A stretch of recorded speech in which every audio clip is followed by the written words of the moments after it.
It's Kathy Cassidy again, and I'm going to read you chapter 12 today of Love from Lexie. But before I do that, by special request, we have another guest appearance from the one and only Mary Shelley.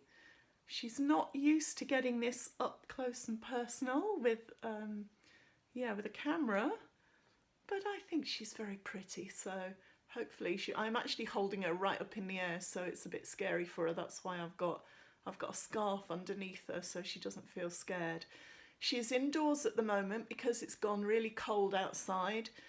Even though it's a bit sunny, it's a bit too cold for her. So she's in the room that I used to write in, and she's got her own special sort of lamp to keep her warm, and she just wanders around. So I don't know.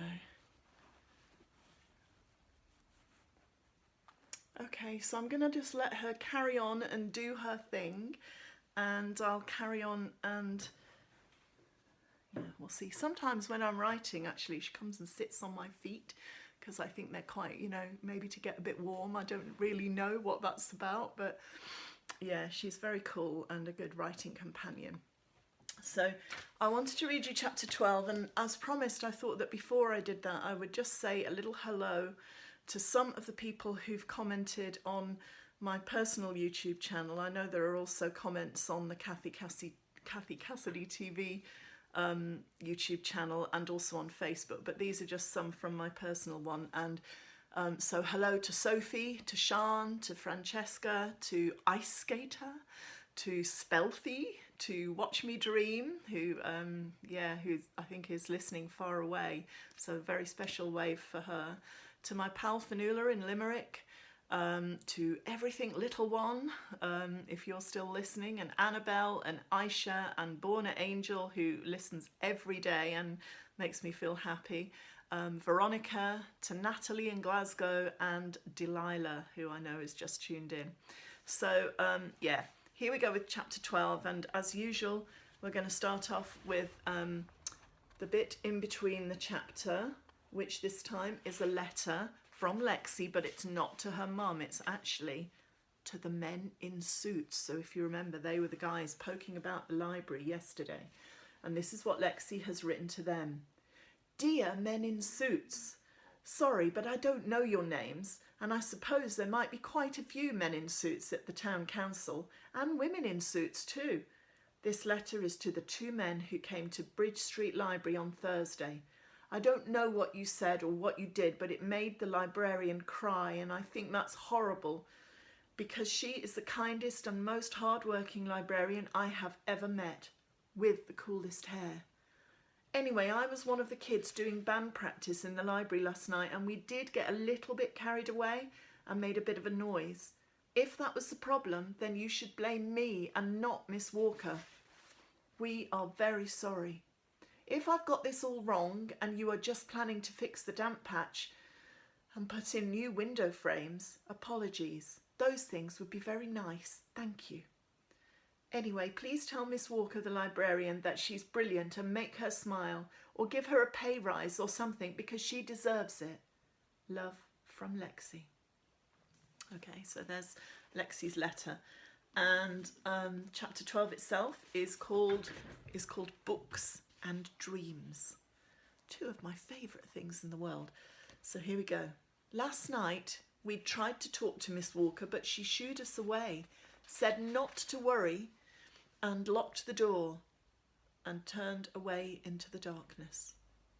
I've written a letter, I tell Bex as we walk to school the next day, to the council. I'm just as worried as you are, honest. I'm not worried, I'm furious, Bex snaps. Where did those creeps get off, making Miss Walker cry? We have to find out what happened, Lexie. Bex turns into a side street, a detour that leads to Bridge Street Library, and though I know the place doesn't open until 9, I don't hesitate. I follow. The two of us wait for a while outside the library, sitting on the big sandstone steps. Mum always took me to the library wherever we were living. She would use the computers while I looked at the books, and I always borrowed as many as my ticket would allow. Those books had been pure magic to me, stepping stones to a world where anything was possible. They're not just books, they're dreams, Mum told me once, and I knew exactly what she meant. Mum's been gone a long time now, but I still love that feeling of being in a library surrounded by books and dreams. Sometimes I imagine I might look up from the shelves and see her sitting at one of the computers the way she used to. In my dreams, she'd be searching the internet for me, trying to track me down, and I'd be right there. There'd be some kind of hazy, slow-mo reunion, all tears and hugs and happy ever after, and we'd ride off into the sunset together. Yeah, right. That's why I love libraries, though. It's not just the books, it's the crazy hopes and dreams. Miss Walker didn't bat an eyelid when Bex and I scoured the shelves for books on how to be a detective, or when we read our way through endless Sherlock Holmes and Miss Marple novels. She let me borrow Frankenstein because she could see I'd fallen in love with the idea of it. Miss Walker must have scanned and stamped hundreds of books for me, everything from Tortoise Care and Missing Persons to Harry Potter. She makes us hot chocolate and lets us make a racket, and I hate the idea of horrible men in suits making her cry. We'll be late for school, obviously, Bex says. Dental checkup, do you reckon? Oh, sure, I agree. A little white lie for a good cause doesn't really count. Miss Walker arrives. Keys in hand, pink hair, light candy floss in the spring sunshine. Her face breaks into its usual smile as she sees us, and I tell myself that everything's fine, that we maybe got things wrong last night. Hello, Bex. Hello, Lexie, she says, unlocking the door. What's up? Did you leave something behind last night? No, we're just worried, Bex says. We wanted to find out what was happening. Yesterday, when we were leaving, you were crying, I add. Is everything okay? Miss Walker's smile slides away. Oh, girls, she said, it's not okay, not really. We've been kidding ourselves, imagining we could escape the council cuts. The government have slashed funding again, and there isn't enough cash to keep all the services running. They're looking for ways to cut back, and they've decided to close the local libraries and just keep the big one in town. Bex says something unprintable and kicks the wall, making a scuff mark with her black school docs. My mouth drops open. All the local libraries? But they can't do that, can they? I think they can, Miss Walker tells us, heading inside with us at her heels. She fills the kettle and sets out 2 extra mugs, opening a fresh packet of cookies. Libraries are closing all around the country, she says with a sigh, making hot chocolates all round. Hundreds of them in the last few years. The figures are frightening. We've been lucky to escape for so long. I don't know what will happen next, but I've got a bad feeling, a very bad feeling. It's not our fault, is it? I checked. The band. We didn't make too much noise last night. She shakes her head. Nothing to do with that, she assures us. It's all about money, I'm afraid. We sip our drinks, thoughtful. But all those meetings, Bex argues, you said everyone was determined to keep the library open. Everyone except the council, Miss Walker says. They're saying the building needs repair, that it's unfit for use.